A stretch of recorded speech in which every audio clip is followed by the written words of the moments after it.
Yeah, I just finished up this job. I don't think I need to be videoing, showing everybody how to change a tire, but just went and had a new tube put in this tire. About 4 weeks ago, it was going flat on me. I took it and got the tube patched. And a day or so later, we're still going flat. I took it to a place I don't normally go to because the place I normally go to was closed that day. But then it started leaking on a weekend, so I put some tire sealant in it with a tube in it. And it worked half and half didn't. You know, first couple days I had to add air every day, and then I went probably about a week without adding any air. The other day I added air 3 times in 2 hours. Pumped it up the other day and it was fine today. It was been good for the last 2 days. But I figured if I go down to my cousin's to try to mow that hay, I'm back in the middle of nowhere. I don't need this going flat at that point. I think that tire needs some air too. I haven't checked that yet. But anyway, I decided I'm going to go get that fixed today.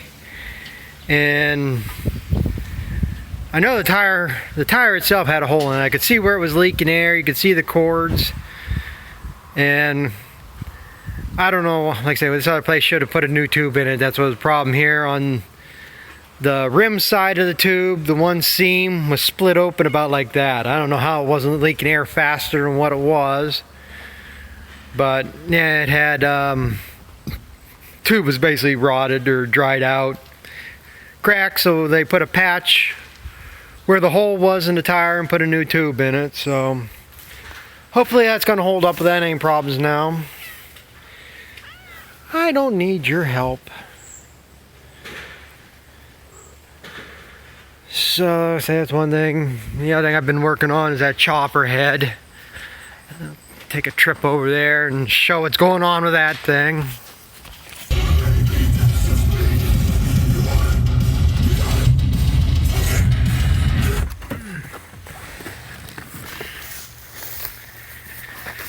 I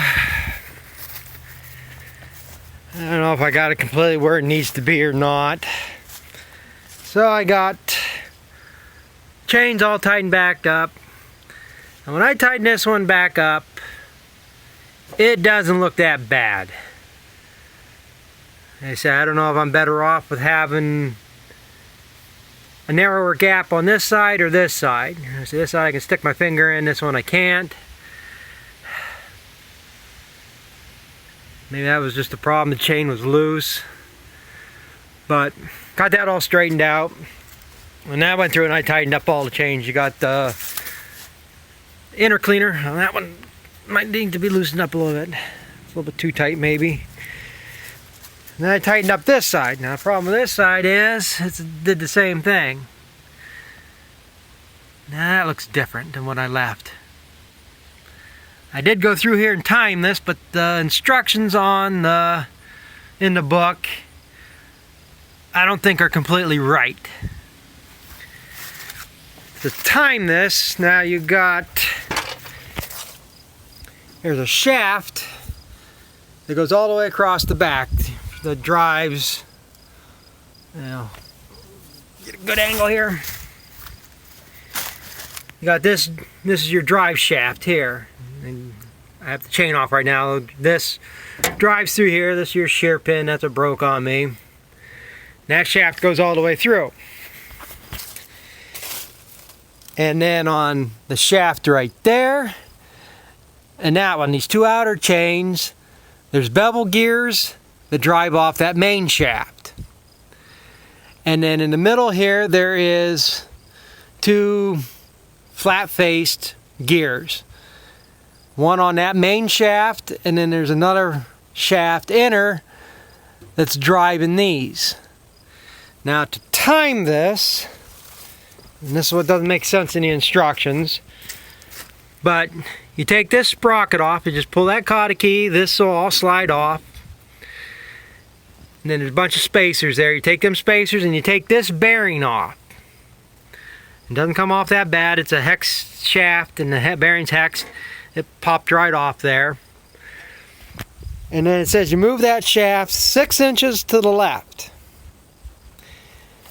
And then, because where this bevel gear that's driving off this shaft is, there's spacers behind it. So you drive that to the left, and then you can move that gear,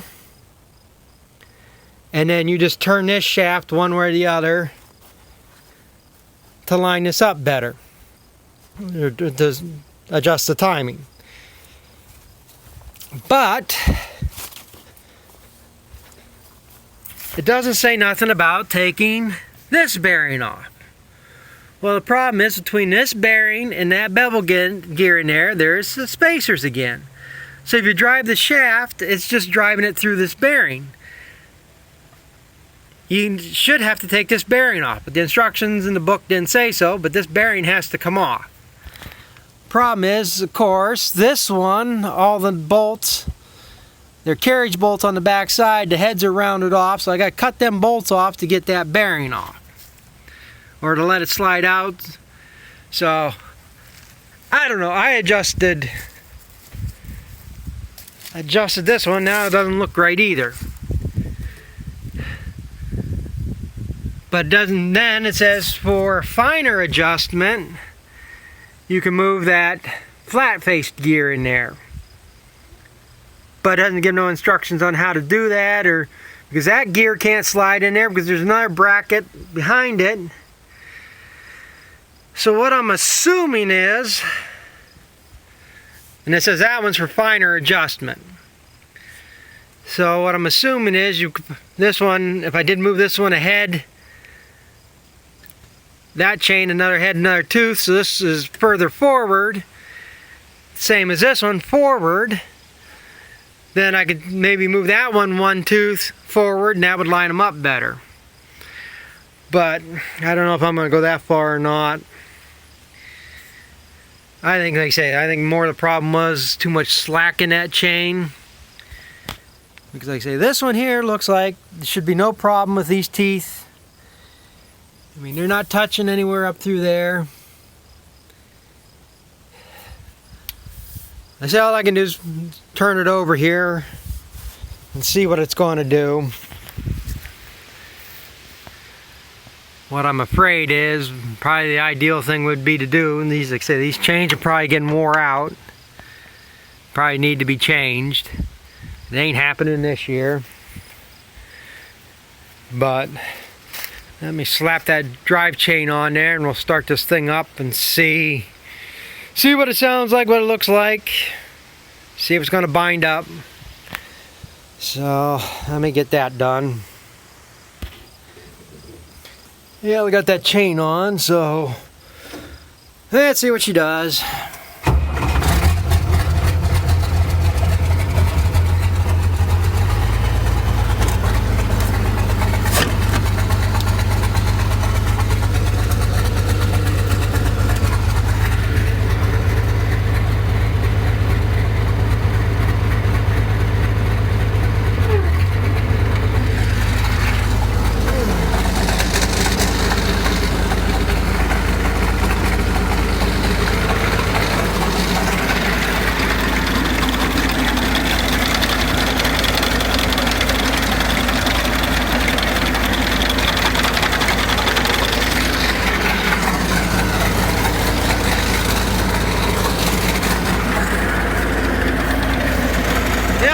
Ain't gonna work.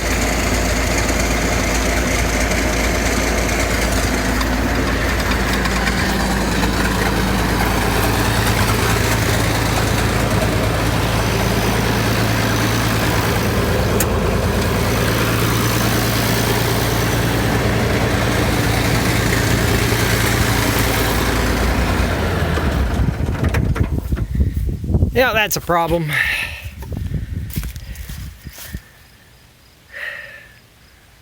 So I guess I got to back that back. Either I took a 2 teeth or I didn't need to take it at all.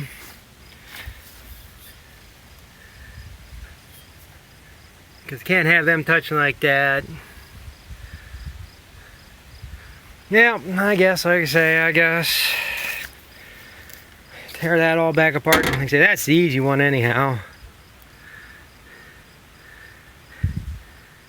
That wasn't too bad.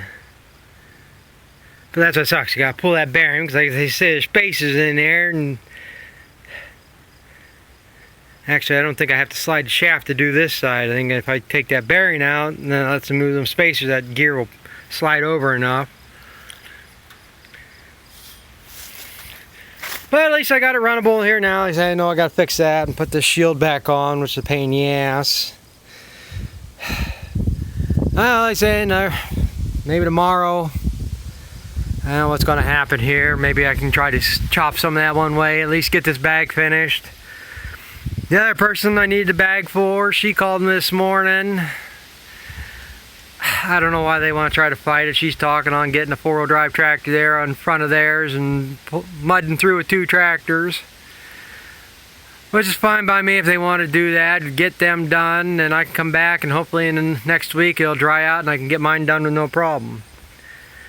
Because I'm not too worried about my corn getting too dry here yet. And I might have to pull out here tomorrow to go do the other bags they were talking on doing this weekend, but with the rain we just had, who knows if they're going to be ready to go.